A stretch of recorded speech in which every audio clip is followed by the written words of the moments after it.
Hey everybody, what is going on? I hope you guys are all doing well and welcome to another tutorial video. In this video, I'll be explaining to you guys how you can run Odoo in PyCharm. So let's get right into it.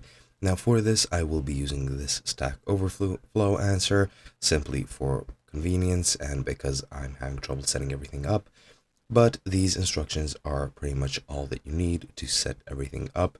So let's get right into it. Now, what you're going to need to do first is to open up the Run Debug Configurations menu, then click on the plus icon in the top right. This is all in PyCharm, by the way.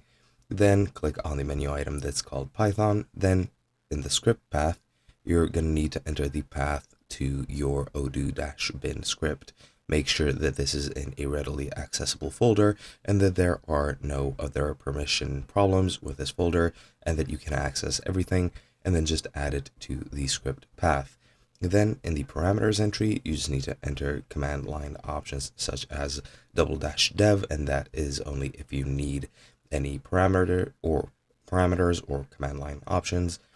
And then once you're done with that, you can just click OK and then run the run configuration you just created, and that should very simply run Odoo through PyCharm.